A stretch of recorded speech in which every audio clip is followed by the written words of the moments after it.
22ویں پارے کے بالکل شروع میں اللہ تبارک و تعالیٰ نے ازواج مطہرات سے خطاب کیا ہے اور ساری امت کی خواتین کو سمجھایا ہے۔ خاص مقام ہے سمجھنے والا۔ اللہ کریم نے بالکل شروع میں کہا کہ اے محبوب علیہ السلام کی بیویوں، آپ کا مقام لوگوں میں سے ذرا امتیازی ہے، سو تقوی اختیار کرو، غیر محرم مردوں کے ساتھ نرم لہجے میں بات نہ کرو، نرم لہجے میں غیر محرم کے ساتھ بات، بس اپنے کام کی بات کرو، اور وہ بھی اس طرح بات کرو جس طرح بے رخی سے ہوتی ہے۔ عورتیں نرم لہجوں کے ساتھ غیر محرموں کے ساتھ گفتگو نہ کرو۔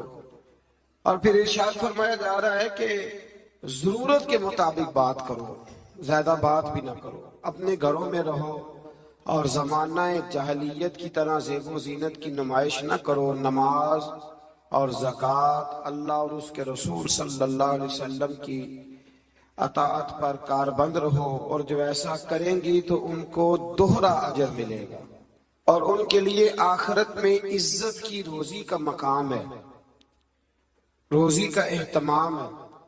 اسی مقام پر اللہ کریم نے فرمایا انما یرید اللہ لیذہب عنکم الرجس اہل البیت ویطہرکم تطہیرا۔ فرمایا اللہ تو یہی چاہتا ہے اے نبی کے گھر والوں کہ تم سے ہر ناپاکی دور کر کے تمہیں صاف ستھرا کر دے۔ فرمایا اللہ تو یہی چاہتا ہے کہ تم سے ہر ناپاکی دور کر کے تمہیں، پیچھے کس کا ذکر ہو رہا تھا؟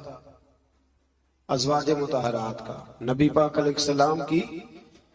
تو یہ ذکر ہی، یہ آیت تذکرہ ہی ازواج کے تذکرے میں آیا۔ بہت سارے لوگ کہتے ہیں اہل بیت میں بیویاں شامل ہی نہیں، یہ صرف حضور علیہ السلام کہ وہ اہل بیت ہیں جو حضرت علی، سیدہ فاطمہ اور ان کی اولاد ہے۔ وہ خدا کے بندے، جب آپ سے پوچھا جاتا ہے گھر والوں کا کیا حال ہے تو بیویاں مراد ہوتی ہیں کہ نہیں؟ جب پوچھا جاتا ہے کہ گھر والوں کا کیا حال ہے، صرف بچے مراد ہوتے ہیں کہ بیوی بھی مراد ہوتی ہے؟ تو یہ عجیب فلسفہ ہے کہ یہاں لوگ کیا کرتے ہیں، کہتے ہیں صرف اہل بیت سے حضور صلی اللہ علیہ وسلم کے اولاد مراد ہے، بیویاں مراد نہیں۔ تو یہ سرے سے بات ہی درست نہیں ہے۔ جب اہل بیت کی بات ہوگی تو حضور کی ساری ازواج اہل بیت میں شامل، یہ سمجھ لے بات، کیونکہ یہاں تذکرہ ہی ازواج مطہرات کا چلا آ رہا ہے۔ پھر اس سے آگے آیت نمبر 35 میں مومن مردوں اور عورتوں کی اکٹھی صفات کا بیان ہے۔ اللہ تبارک و تعالیٰ نے فرمایا کہ مومن مرد اطاعت شعار ہوتے ہیں، صداقت شعار ہوتے ہیں، صبر و رضا کا پیکر ہوتے ہیں۔ ان کے دل اللہ کے حضور عجز اور تواضع کے خوگر ہوتے ہیں، وہ صدقات دینے والے ہوتے ہیں، روزے دار ہوتے ہیں، اپنی حیا اور عزت کی حفاظت کرنے والے ہوتے ہیں، اور اللہ کا کثرت سے ذکر کرنے والے ہوتے ہیں، اور ان کے لیے اللہ نے بخشش اور اجر عظیم کی نعمتیں تیار کی ہوئی۔ پھر آیت نمبر 36 میں فرمایا نہ کسی مومن مرد اور نہ کسی مومن عورت کے لیے یہ جائز ہے کہ جب اللہ اور اس کا رسول کو فیصلہ فرما دے تو ان کے لیے اپنے اس کام میں کوئی اختیار رہ جائے۔ اس آیت کی تھوڑی تفسیر ضروری ہے، اس کی تھوڑی تفسیر کر دیتا ہوں۔ ہوا یہ تھا کہ نبی کریم علیہ السلام نے اپنے ایک غلام کے ساتھ اپنی ایک عزیزہ جو حضور کی رشتہ دار بنتی تھی، حضرت زینب بنت جہش، ان کا نکاح کرنا چاہا، پیغام نکاح بھیجا۔ انہوں نے کہا جی ہم قریشی خاندان سے ہیں اور یہ غلام ہے تو اس کو کیسے رشتہ دے دیں، حالانکہ حضور نے پیغام بھیجا تھا۔ اتنے بڑے ہم ہو کے تو ایک غلام کو رشتہ دے دے، تو اللہ نے حکم دے دیا، فرمایا جب رب رسول حکم دے تو تمہیں اختیار ہی کوئی نہیں۔ اور جب یہ آیت نازل ہوئی تو وہ حضرت زینب بنت جہش کے گھر والے خود حاضر ہوئے، عرض کی حضور جہاں آپ کا دل کرتا ہے آپ بچی کا رشتہ فرما دیں، ہم اللہ رسول کے حکم کے آگے بات نہیں کر سکتے۔ آج بھی آپ دیکھ لیں، برادری پہلے اور دین معاذ اللہ بعد میں۔ برادری پہلے، بھائی شادی پہ کوئی بےہودہ حرکت نہ کرنا تو کہتے میری برادری نہیں مانتی۔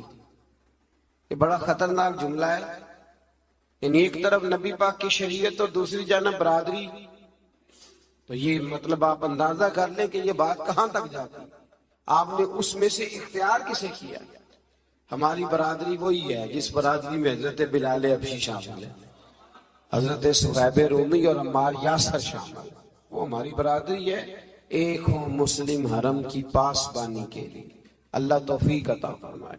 پھر اس سے آگے آیت نمبر 37 سے یہ مسئلہ بیان ہوا ہے کہ جو منہ بولا بیٹا ہے وہ حقیقی بیٹے کے حکم میں نہیں ہوتا. وہ حقیقی بیٹے کے حکم میں نہیں ہوتا. وہ میں پیچھے بھی بتا چکا ہوں. ہوا یہ تھا کہ ایک منہ بولے بیٹے نے طلاق دی تھی، تو نبی کریم علیہ السلام کے وہ منہ بولے بیٹے تھے، تو ان کی زوجہ سے حضور نے نکاح کرنا چاہا. لوگوں نے کہا کہ یہ تو یہ والا معاملہ ہے، تو فرمایا وہ جو منہ بولا بیٹا ہے وہ منہ بولا بیٹا ہی ہوتا ہے. مجھ سے ایک دفعہ ایک دوست نے سوال پوچھا تھا کہ منہ بولی جو بہن ہوتی ہے تو بھئی وہ غیر محرم ہوتی ہے. منہ بولی بہن غیر منہ بولی ماں جو ہوتی ہے نا، ایک تو یہ ہے کہ وہ کہلا کی عمر کو پہنچ جائے، اس نے بچہ چھوٹا سا لے کے پالا ہو، وہ معاملہ اور ہے. لیکن ہمارے ہاں جس طرح رشتے نہیں بن جاتے، جو اصل بہن ہوتی ہے اس کا پتہ ہی کوئی نہیں. بھائی جس کو اللہ رسول نے تیری بہن بنایا تجھے وہ پسند کیوں نہیں؟ اور جس کو رب کریم نے تیرے لیے رشتہ بنایا ہے تجھے وہ رشتہ قبول کیوں نہیں؟ اللہ تبارک و تعالی حقیقی مفہوم کی طرف ہماری توجہ لگائے، اسی میں ہمارا فائدہ ہے. تو پھر اسی طرح آیت نمبر 40 میں اللہ تبارک و تعالی نے وہ عظیم بات ارشاد فرمائی جس کی طرف امت کی توجہ ہونا بڑی ضروری ہے. فرمایا ما کان محمد ابا احد من رجالکم ولکن رسول اللہ وخاتم النبیین. فرمایا محمد صلی اللہ علیہ وسلم مردوں میں سے کسی کے باپ نہیں، ہاں اللہ کے رسول ہیں اور نبوت کو ختم کرنے والے ہیں، خاتم النبیین ہیں. حضور نے فرمایا میں آخری نبی ہوں، میرے بعد کوئی نبی ضرورت بھی کوئی نہیں، اس لیے کہ میرے نبی نے کمی چھوڑی کوئی نہیں، ضرورت ہی کوئی نہیں، حاجت ہی کوئی نہیں، ضرورت ہی کوئی نہیں. بلا وجہ بعض لوگوں کو اللہ تبارک و تعالیٰ معاف کرے روٹی پیٹ بھر کے کھانے کو نہیں ملتی تو نبوت کا دعویٰ کر دیتے ہیں. اور عجیب و غریب قسم کے لوگ ہیں جو میدان میں آ نکلتے ہیں.